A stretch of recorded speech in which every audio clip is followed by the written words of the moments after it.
Welcome to the Leadership Secrets Podcast, where we bring you no BS, practical advice from the experts that are doing it. Now, here's your host, Lee Lisenby.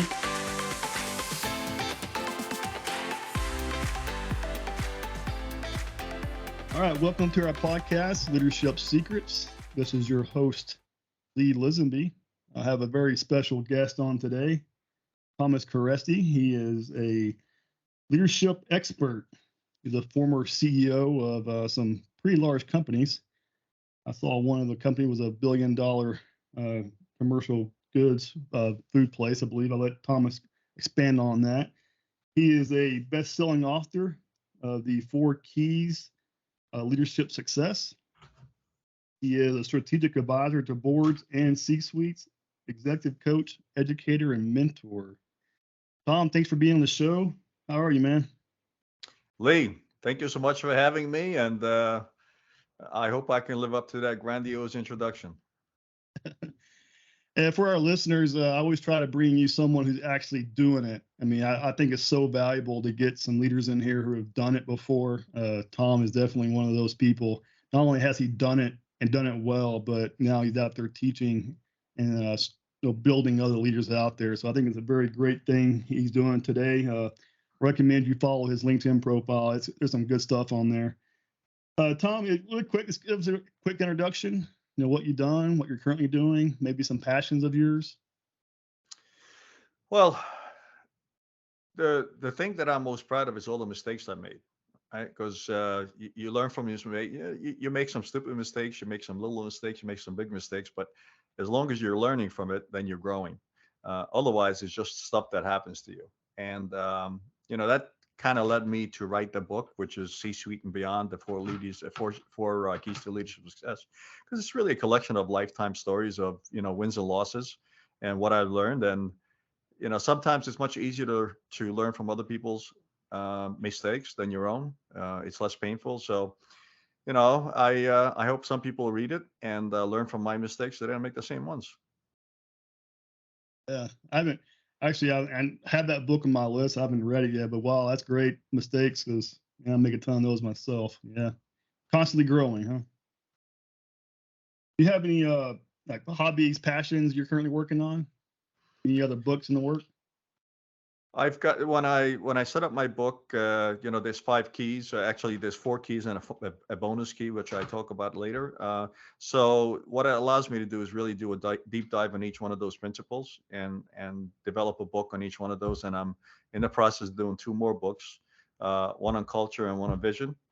And then also I started writing on a team. So I don't know. I'm kind of writing all 2 and 3 at the same time and see which everyone resonates with me a little bit. And when I wrote the first book, I was really motivated, dove in. I spent probably about 3-4 hours each and every day on developing material, writing material, rewriting it, etc. And I just need to light a fire under my butt to get that passion back. And I'm kind of doing it haphazardly rather than really focusing on deep diving and doing it diligently. So I need an accountability partner to call me every day and say, Tom, have you spent 2 hours on the books today? Like a workout partner, but for writing, huh? Yeah. That's great. I can't wait till that culture book comes out. That's something I saw on your profile. That's something you're big on. And I tell you, it's something right now that's so needed in the world we're in today. I know it's something I struggle with in my company, and I think a lot of other companies are struggling as well, trying to really key in on that culture. And I really think our retention rates and our turnover is a big reflector of what our culture is like, and we're struggling in many areas. So I'm digging on that a little bit. What's your philosophies behind culture? Well, my philosophy is, look, all organizations have a culture, right? Whether they like it or not, whether they design it or not, they have it. I worked with a home improvement company, and they didn't pay attention to the culture. They just had what I call a totally toxic culture. They had a revolving door of people coming in and out, and to them, culture was non-existent. They didn't understand what the culture was. The whole concept was foreign to them. Yet they had a culture, right? The culture was lie, steal, cheat, and because of that, people were using it as a revolving, door. They would come in and, they were either, dumb enough or smart enough, but then they figured out over, period of time that, it doesn't work, right? So that's so all organizations are going to have a culture.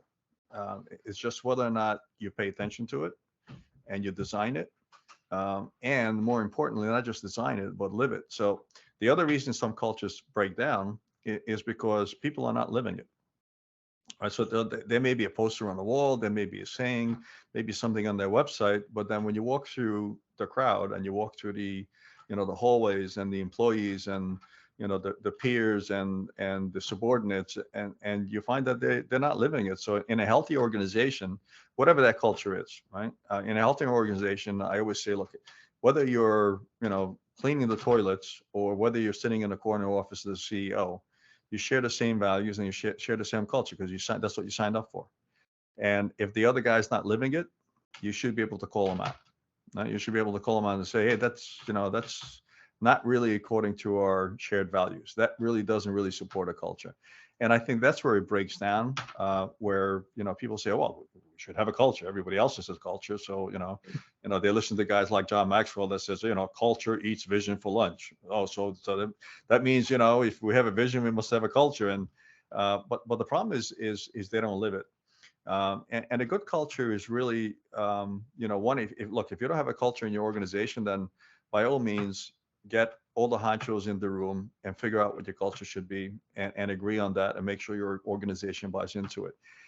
And then the other issue is, if you don't really have a clear culture, when people join your organization, I tell this to people all the time, look, before you take the interview, it's so easy now to go on any company's website and look at that website and say, all right, do I see anything about shared values in a culture? And if I do, does that resonate with me? Can I thrive in that environment? Or, that kind of rubs me the wrong way.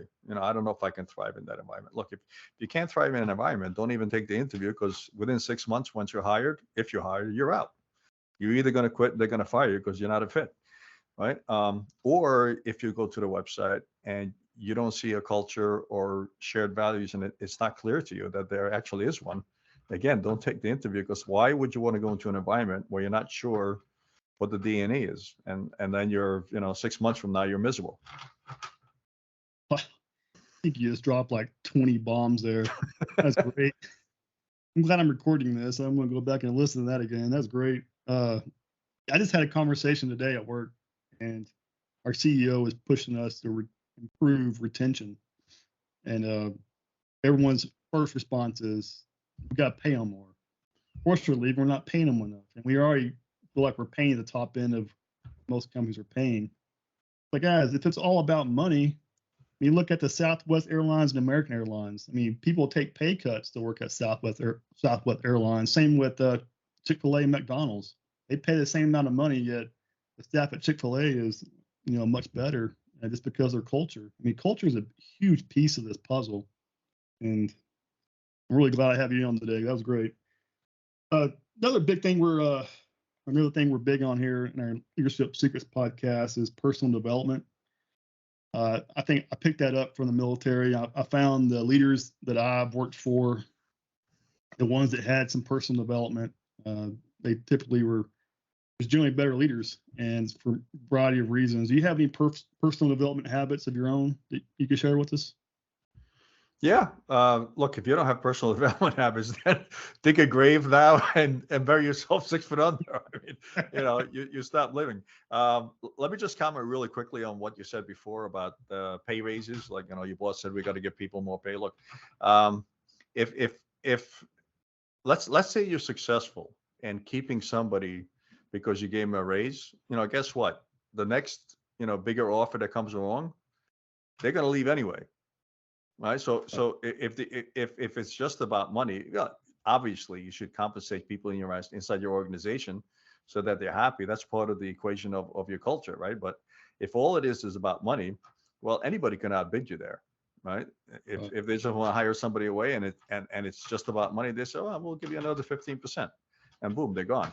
So that's, I don't think that's necessarily the answer. That's part of the answer, but that's not all the answer. But regarding personal development, There's some things that I do. One of the things that I do is whenever I have any kind of activity, at the end of the activity, I take a break and I say, okay, whatever I did, was it successful or was it not successful? That's so I go on a sales call, right? I sit Okay. down with a customer, and after I have, and there's a process that I go through whenever I sit down with a customer, whether it's a new customer or an existing customer. There's a process, and we can talk about that if you want. But there's a process that I go through, and at the end of the process, one of two things will happen: either I got the deal or I didn't get the deal, right? And then either way, I do some reflection. I say, okay, why didn't I get the deal? What did I break down did I miss part of the steps in one of the processes? That's why I didn't get the deal. Is it that, sometimes you just walk into a room and a hair goes up on the back of your neck and a hair goes up on the back of the other person's neck, and you just don't gel, you don't hit it off, and there's nothing you can do. You just, there's zero chemistry there. So, why is it that I didn't get the deal? Or if I did get the deal, can I sense to say, okay, at what point was I able to, really convince and maybe not convince, but influence the other individual to really go with my, proposal versus somebody else's proposal. So, anytime I have a sales meeting or something like that, the first thing I do is just kind of walk out and say, okay, what worked and what didn't work. So next time I go into a situation, I can improve. Well, it's a great one. And then, also it's always good, maybe once or twice a year, you kind of sit down and look at your priorities, where your priorities set right, going forward for the next 3 to 6 months. Are you going to, make your priorities the same? Are you going to switch them up a little bit? Because you kind of want to learn from your mistakes and say, okay, I don't want to make the same mistakes again. So what have I learned? Not just from a sales meeting, but what I ever learned from the last 3 months. Was my business growing? Was my business not growing? I mean, when I worked for large multinationals, quarterly business reviews were part of the process, right? I mean, I was CEO, and I would spend a full day at minimum every quarter with every company that reported to me for a full business review. That was going through all the activities, that was going through, the P&L. So it was going through the financials, but it was going through the marketing plans, sales plans, and everything else. And it was just a review to say, okay, well, we agreed to do X, Y, and Z this year. And now we're 3 months into it. How are we doing?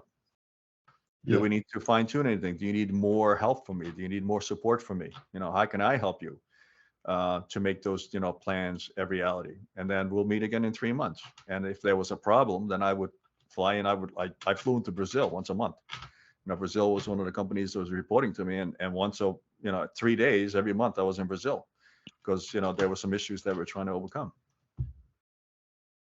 Dang. You have a great career there, flying in Brazil once a month, man. I've never even been there. I can't imagine flying once a month there.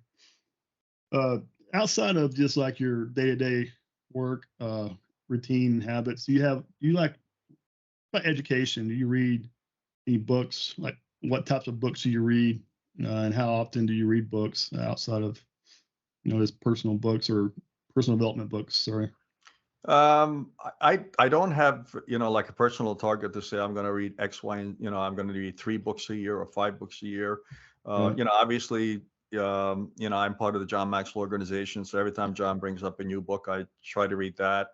Simon Sinek just brought out a book, I think about maybe 9 months ago, 6 months ago. So I really wanted to read that, so I read that. So it's not really a target to say I got to read 3 or 4 books a year. It's more like, okay, that's and look, it doesn't have to be a book, right? LinkedIn has a lot of what I call influencers that have these very short 90-second videos. Jay Shetty is one that I watch all the time. He's a young, Indian dude out of California, and he's got a lot of good material. Some of it I agree with, some of it I don't agree with, right? So I kind of look at that as well. What's his last name? Jay Shetty. Shetty. Let me look him up. Awesome. So this podcast is kind of designed, or more so designed, for frontline leaders, new leaders, people who have been newly promoted to a leadership position. I've often found that they get into these leadership positions and they're tasked with all types of things that they're not, they're getting trained on basically, and it's something they're not comfortable with yet. But they also have this leadership reporting piece to it, and sometimes they're kind of stuck in their old habits, and they're trying to do the job they used to do, but that's what they're competent at. So I always try to help new managers with, productivity, time management, or whatever it may be. Do you have any productivity hacks or secrets for our guests or our listeners? Well, look, management is doing things right. Leadership is doing the right things. Right? So let me give you an example. I graduated from college, and my first job was with Colgate-Palmolive, and I was a shift supervisor in a factory. Right. 2 weeks a month I would take the day shift, and then 1 week a month I was on the 4 to 12 shift, and then 1 week a month I was on the midnight shift, 12 to 8 a.m. And that was kind of a rotating, and that was my first job out of college. And I was in charge of quote unquote supervising a production area for toothpaste. And I remember being on a midnight shift for the first time. So I was, and what happened? It was a very, very unionized shop. Right? So there was a lot of old rules, a lot of old habits because of the unions, kind of entrenched. And I was the rookie coming in, and from their perspective, they see rookies coming in and out all the time because, most guys that graduated from college, they would go to the factory floor. There would be a shift supervisor that was like the first stop in the company. And, they may be there for 6-9 months and then they move on to, a different position. So it was kind of a rotating, area. So nobody paid attention to shift supervisors because they're like, here comes Tom. Who the hell does Tom think he is, right? And when I first got on the midnight shift, I was, they had 2 production lines running, and those guys were working all night, right? And then they had this other guy his job was supplies, right? So his job was to make sure there's, cartons and corrugated and, whatever they needed on the production line. So this guy would get on his forklift truck, bring stuff over to the production line, and within 45 minutes, it was done. And for the rest of the night, he'd go sleep. And I just didn't think it was fair that one guy, works for an hour and sleeps for 7. And then the other 5 guys, 6 guys are working for 8 hours, but I kind of was like unionized and stuff. And it just bucked the hell out of me. So the guy was saying, well, no, you can't tell me what to do. I've been on this job for 20 years and blah, blah, blah, blah, blah, blah. This is the way I do it. So, go stick your head in the sand. And so I kind of read up on the rules and I said, look, one of the things, and I talked to my boss about it. And one of the things is I can give him miscellaneous tasks. That was part of my job description and part of his job description. So I basically said, all right, well, miscellaneous task was you got to clean up the place. So I had him clean the walls and all kinds of stuff because it just got under my skin that, here's a guy that's sleeping for 7 hours and everybody else was working hard. So, he was livid, right? But he had to do it because he talked to his union rep, and union rep said, yeah, the guy's right. You got to, he's giving you miscellaneous tasks. It's your task to do it. But what happened in the meantime is in the eyes of the mechanics, in the eyes of the production guys, I rose a lot, right? Because they saw it was unfair too, right? So kind of fairness won out, and all of a sudden I built a lot of, I would say a lot of rapport, a lot of emotional, I call them emotional bank accounts with these guys to say, hey, Tom's got our back. So when Tom needs us, we're going to have his back as well. Right? And I was just a guy out of college. I was brand new. Right. And that, I think it was a great example of leadership where you just do the right thing. People, people treat people with respect, and it works out. So I'm just curious, how long did that guy work 1 hour a day? I mean, how long had that been going on before you got there? Oh, I would say at least 20 years.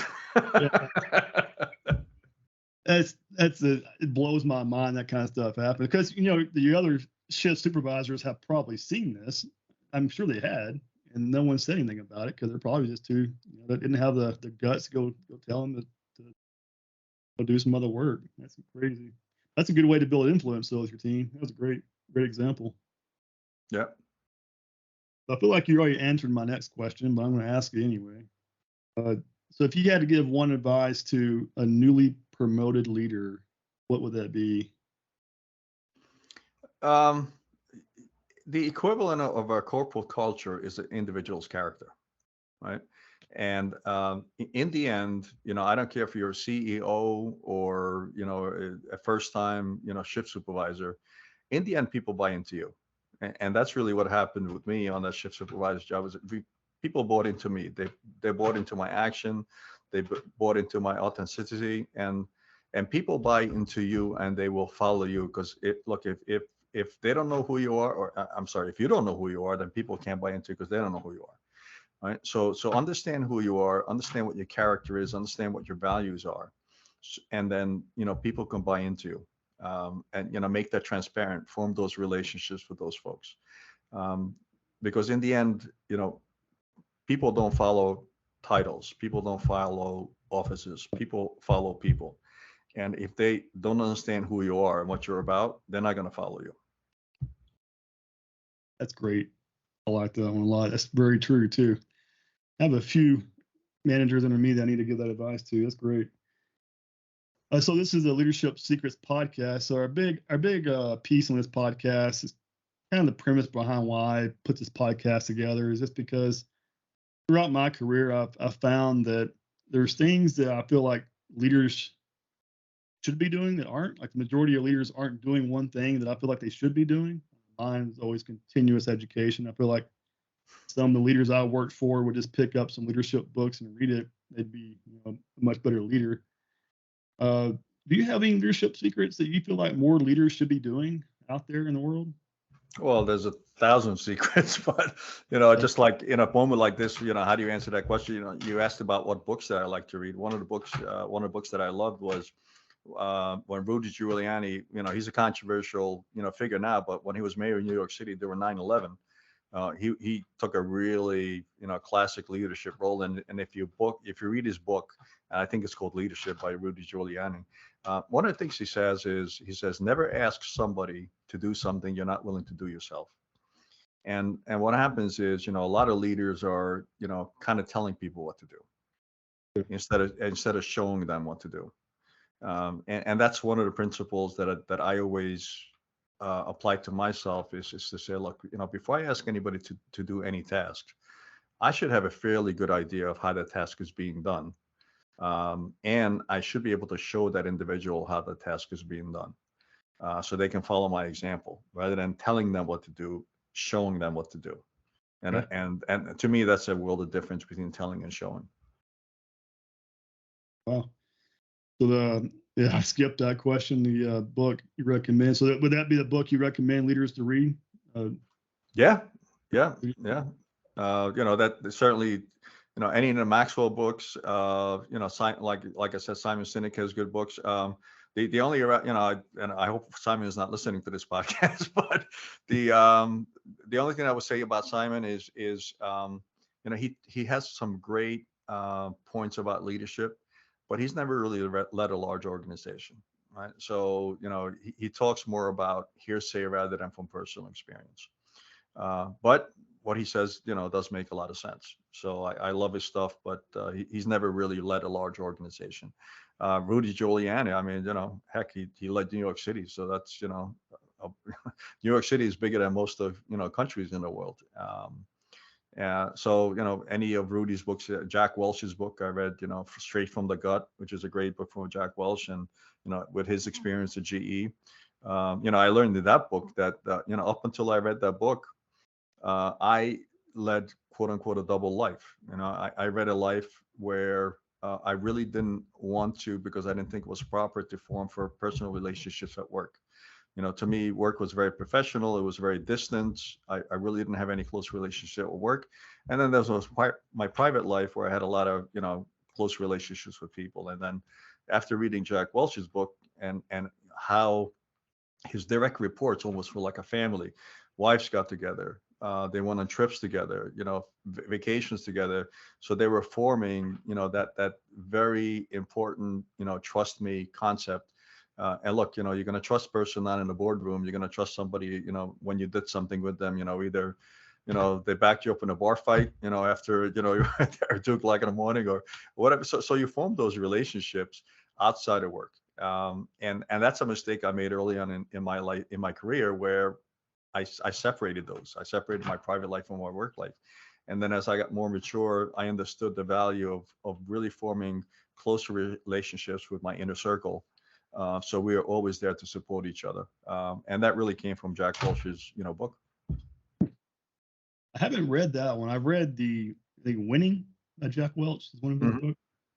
I read that when I was getting out of the Navy, and I had a friend of mine burn it on a compact disc. That's how long ago that was. And I just listened to it in my truck over and over and over again. That book was amazing. I loved it. I need to read that one you just mentioned. But speaking of relationships, recently one of the foremen came up to me and asked if they could start a softball team, like out in town. They want to get a team together, be sponsored by our company. And the entry was like pretty cheap. So like, yeah, that'd be great. I thought maybe a handful of people want to go do it. We had so many people volunteer for that or want to be on that team. We had to make 2 teams. And I think now we got so many people on those 2 teams, really could probably have 3. I hear more stories, comments, and thank yous just by that alone. They go out and they play these games, and then they're practicing together, they're building that bond together, just because of a softball team. So that's a good point about relationships at work. Excellent. Well, they call us people. They call us human beings, not human doings, right? Because we like being, like we enjoy life. We enjoy playing softball. We enjoy, eating together. I mean, 2 people eating, sharing a meal together is as old as human mankind, and it's not about a function of feeding yourself, which is part of it. Yeah, obviously you want to feed your body, but it's more about enjoying time together with somebody else, sharing food, sharing drinks, getting to know that individual. I mean, that's as old as humankind. Very true. Never thought about it that way, though. That is true. No, we had we were living overseas for many years, and expat families tend to a little bit closer because that's like the family unit when you're living overseas in different countries. And when we moved back to the U.S., we heard on the radio that they were recommending that Tuesday would be family dinner day or something. I don't know, some crazy like that. One day is family dinner day, and my kids were like, "What do you mean? Like we eat together as family every day?" What do you mean you have to designate a day for a family to eat together? That's kind of crazy. But we just as a family we're close because we had dinner together every night, and you share stories. How was your day? How was your day? What'd you do? So that's that. Just a rabbit hole. Sorry about that. No, that's great. I love listening to that story. I'm thinking about my own family. Like, man, we don't do a good enough job at that. I've got teenage boys, so they're off doing their thing. It's typically just my wife and I now. We used to always sit around and eat together, and we just haven't done that in a long time. I'm glad you shared that. So how old were your kids when you were overseas? One was actually born overseas. So we were still overseas when my oldest daughter went off to university in Florida. We're still living overseas. And then when my middle daughter went off to university, that was the last year we were overseas, because then we had 2 kids in the U.S. in universities. And then my youngest daughter was born overseas. She was, I think, 7th grade when we moved back to the U.S. Now they're all adults. The youngest one is 27. So. Yeah, I saw in your experience, you had a couple of jobs overseas, some pretty cool locations. Well, Tom, that's the end of the podcast here. Can you tell people how they can find you, how they can follow you? Pretty easy. You kind of read my bio on LinkedIn, and I'm cursed and blessed with the last name, Kereszti. It's Kereszti. If you Google that name, you'll find myself, my 2 daughters, and my sister. It's a fairly unique name. So if you go to LinkedIn, you look at Kereszti, I'll pop right up. And then also with my 2 daughters. If you go to Amazon and look for the book C-Suite and Beyond, the 4 Keys to Leadership Success, you'll find me that way. So you can kind of track me down fairly easy. And I have a pretty open policy. You just go to my website, fill in a form that you want to talk to me. I'll do a free consultation with you for 20 minutes. We'll talk about, see if I can help. And if I can, I'm happy to do so. Excellent. Yeah, I have a pretty unique last name too. There's only one other family, I think, in the U.S. that share my name. I don't think there's any relation, as far as I can tell. But yeah, there's very few Lisenbys out there as well. So if we have that in common, and we're both part of the Maxwell group. There you go. Well, it was a pleasure speaking with you. I think you shared a lot of great leadership bombs. Appreciate you coming on the podcast. And I won't see you at the IMC conference this year, but maybe we can catch up there sometime in the future. Yeah, well, let's stay in touch, and I'll be there in March. So if you come back in March, I'll definitely see you there. Yeah, absolutely. Thanks, Tom. All right. Thanks for having me on. Thank you for tuning in to the Leadership Secrets Podcast. Please join us next time as we bring you more leadership secrets from the people who are actually doing it. See you soon.